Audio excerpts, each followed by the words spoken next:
نبی صلی اللہ علیہ وسلم نے ان کو ایمان خالص کی بنیاد کے اوپر اٹھایا گیا، اور جب تک وہ ایمان خالص کے اوپر رہے، جس طرح ایک بہت بڑی جنگ کا واقعہ آتا ہے جنگ موتا، اور اس کے اندر جب دیکھا کہ جب مسلمان آگے گئے ہیں تو وہاں ان کی توقعات سے بہت زیادہ مخالفین تھے، تو ایک اختلاف رائے پیدا ہو گیا کہ اب کیا کیا جائے، جنگ لڑی جائے یا واپس جائیں یا مزید پیچھے سے کچھ اور فوج منگوائی جائے، کیا کیا جائے۔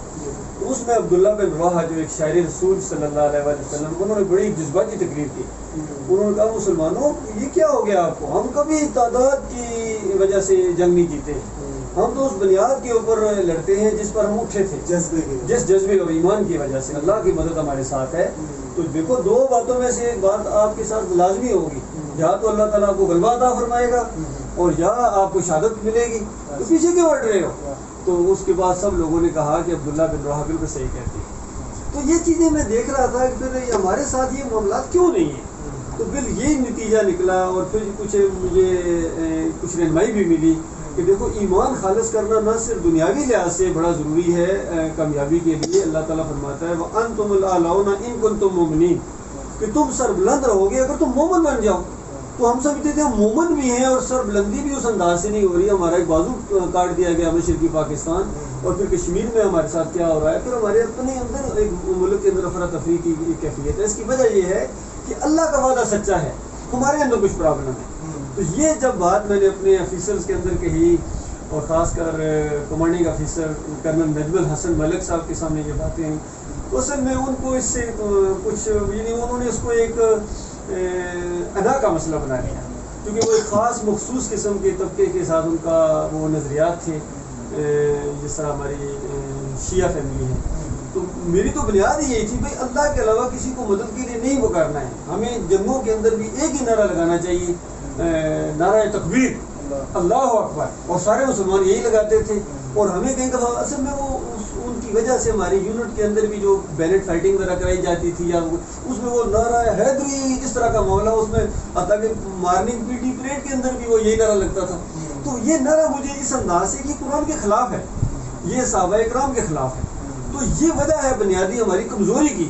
اور اگر ہم کبھی جنگ جیت بھی گئے، میں تو بلکہ یہاں تک کہا کہ پوری دنیا کا بھی اگر آپ فتح کر لیں گے، لیکن اگر آپ کی ایمان کے اندر ذرا سا بھی شرک رہ گیا تو آپ جنت نہیں جا سکیں گے۔ پوری دنیا آپ کو شہید کہتی رہے گی لیکن اللہ کے ہمیں جنت نہ ملے۔ اس طرح کا ایک اختلاف رائے پیدا ہو گیا، اور پھر وہ چونکہ کافی کنٹیکٹ والے تھے، انہوں نے کافی ہائی لیول پر اپروچ کی، اور ایک دن مجھے زبردستی پکڑ کے وہ جناب ہاسپٹل لے گئے اور وہاں انہوں نے علاج کرنا شروع کر دیا۔ یہ ہو گیا جی، تو اس وجہ سے کہ ہمارا معاملہ ہو گیا۔ باقی کوئی بات نہیں، یہ تو اللہ کا راستہ ہے، اور اس میں جیسے فوج میں تو جو بھی جاتا ہے ساری زندگی ریٹائر ہوتا ہی ہے، صحیح بات، یہ بات ہاں یہ تو بندہ محنت کرتا ہی رہے۔ اچھا آپ مجھے یہ بتائیں گے اگر آپ کو دوبارہ بلا لیا جاتا ہے تو آپ کیا کرنا چاہیں گے وہاں جا؟ نہیں دیکھیے، میں تو جب سے میں فوج سے یعنی وہ میری ڈیوٹی وغیرہ ختم کر دی گئی تو میں برابر اپنی اپلیکیشن دیتا رہا ہوں۔ یقین کیجئے یعنی کوئی ایک بھی چیف آرمی چیف نہیں ایسے گزرے ہوں گے جن کو میں نے اپنی اپلیکیشن نہ دی ہو کہ میرے ساتھ یہ زیادتی ہوئی ہے، ظلم ہوا ہے اور مجھے دوبارہ بحال کیا جائے۔ حتیٰ کہ اپنے جنرل ضیاء الحق صاحب کو بھی میں نے اپلیکیشن دی، اور جنرل بیگ صاحب کے تو ہاتھ میں نے پکڑائی، وہاں ایک میٹنگ کے اندر انہوں نے مجھے کھانے پر بلایا وہاں جی ایچ کیو میں، تو وہ اپلیکیشن میں نے ان کے ہاتھ میں پکڑائی۔ تو یہ ساری چیزیں پھر ہر آرمی چیف کو میں اپلیکیشن دیتا رہا، حتیٰ کہ پرائم منسٹر کو، صدر کو بھی۔ اور اگر یقین کریں اگر کوئی بندہ وہاں دیکھے تو میری باقاعدہ فائل بھری ہوئی ہوگی میری اپلیکیشن کی کہ میرے ساتھ زیادتی ہوئی ہے، لیکن بس وہ آگے سے وہ اس طرح جواب دے دیتے تھے ڈیوٹی سروس ریزنز، اور اب ٹائم زیادہ ہو چکا ہے، اس طرح کی باتیں۔ تو وہ تو اس لحاظ سے تو میں جب بھی مجھے بلائیں گے میں جانے کے لیے تیار ہوں، اور اب تو بلکہ زیادہ ضرورت ہے ایسے آفیسرز کی جو نظریاتی طور پر مضبوط ہوں۔ باقی ایک معذرت چاہتا ہوں، میں ایک دن بھی میں نے کبھی نہیں محسوس کیا کہ میں فوج سے علیحدہ ہوں، کیونکہ دیکھیے جس طرح ہماری زمینی سرحدیں ہوتی ہیں ان کی حفاظت بڑی ضروری ہے، اس سے زیادہ میں سمجھتا ہوں کہ نظریاتی سرحدوں کی حفاظت بہت ضروری ہے۔ نظریاتی طور پر ہمیں بہت زیادہ مضبوط ہونا چاہیے، اس لحاظ سے میں اپنی قوم کی، اپنے ملک کی اور وہ برابر خدمت کر سکتے۔ اگر آپ کو فوج واپس بلا لیتی ہے تو آپ کس طریقے سے ان کی خدمت کا آغاز کریں گے؟ دیکھیے اب وہ ایج بھی میری اس انداز سے تو نہیں ہے، ظاہر بات ہے اب میں 56-7 کا ہو گیا ہوں اور وہ ایکٹیو سروس نہیں رہتی ہے، لیکن میری سول میں آ کے میری بہت زیادہ تربیت ہوئی ہے دوسرے انداز سے. جس طرح میں نے ایم اے ایجوکیشن کیا ہے، اسلامک ہسٹری میں نے ماسٹر ڈگری کی ہے، میرے زیادہ معلومات ہوئی ہے، میرا تجربہ وسیع ہوا ہے، میں پبلک میں آیا ہوں، عوام میں آیا ہوں، اور پبلک اور یعنی عوام کا اور فوج کا آپس میں بہت بڑا رشتہ ہے. جب تک یہ آپس میں ایک نہیں ہوں آگے کامیابی بڑی مشکل ہوتی ہے. تو اب مجھے اللہ تعالیٰ نے بولنے کی بھی صلاحیت دی ہے. میں جتنی پاکستان ملٹری اکیڈمی ہے وہاں میں لیکچر دے سکتا ہوں، جو نئے آفیسرز تیار ہو رہے ہوتے ہیں میں ان کی میں نظریاتی ان کی تربیت کر سکتا ہوں، تاکہ انفینٹری اسکول کوئٹہ جو بھی جتنے بھی بڑے بڑے جرنیلوں کو لیکچر دے سکتا ہوں الحمدللہ دینی ایمان کے اوپر، ان کو موٹیویٹ کر سکتا ہوں. ان کے عقائد کے اندر جو خرابیاں ہیں میں ان کو دور کرنے کے لیے پوری طرح قرآن اور حدیث کی بنیاد کے اوپر میں ان کی رہنمائی کر سکتا ہوں اس انداز سے. ارشد صاحب اب مجھے یہ بتائیے گا کہ آخری سوال ہے کہ اگر سول حکومتیں اکثر جو ہے وہ گلہ کرتی ہیں کہ محکمہ فوج جو ہے وہ ہمارے انتظامی امور میں مداخلت کر رہے ہیں، تو آپ اس کو کس طرح دیکھتے ہیں؟ یہ کیسا سچ ہے؟ دیکھیے سول حکومتیں اس طرح کا معاملہ کرتی رہتی ہیں، لیکن میں کیونکہ سول میں بھی آ کے سویلینز کو بھی جانتا ہوں اور فوج بھی میں رہا ہوں. عام طور پر ایسے لوگ یہ اعتراضات کرتے ہیں جو فوجی نہیں ہوتے ہیں تو وہ نہیں سمجھ سکتے ان چیزوں کو. میں دونوں کے اندر رہا ہوں تو میرا یہ تجربہ ہے، میں نے شروع سے اس چیز کو محسوس کیا ہے کہ فوج کبھی بھی پاکستان کے انتظامی معاملات میں مداخلت کرنے کا وہ ارادہ ہی نہیں رکھتے. یقین کیجیے کوئی ان کو شوق نہیں ہوتا. ان کا اپنا سسٹم اتنا بڑا ہے، اتنی مصروفیات ہیں، اتنی ذمہ داریاں ہیں کہ وہ ان کے پاس اتنا ٹائم نہیں ہے. جب کبھی بھی ہوا ہے یقین کیجیے، چاہے وہ جنرل ایوب ہوں، اس کے بعد جنرل ضیاء الحق ہوں، یا بعد میں یہ جنرل مشرف کا معاملہ آپ کے سامنے ہے، یقین کیجیے یہ انتہائی مجبوری کی حالت میں آتے ہیں. جب پوری طرح یہ بات واضح ہو جاتی ہے کہ جو سول جو حکمران ہیں وہ یعنی اس طریقے سے کنٹرول نہیں کر پا رہے ہیں، اور بلکہ ایک حد تک معاملہ آگے چلا جاتا ہے جس طرح غداری سی محسوس ہوتی ہے. جیسا پاکستان کی بجائے وہ اپنی ذات سے زیادہ محبت کرتے ہیں.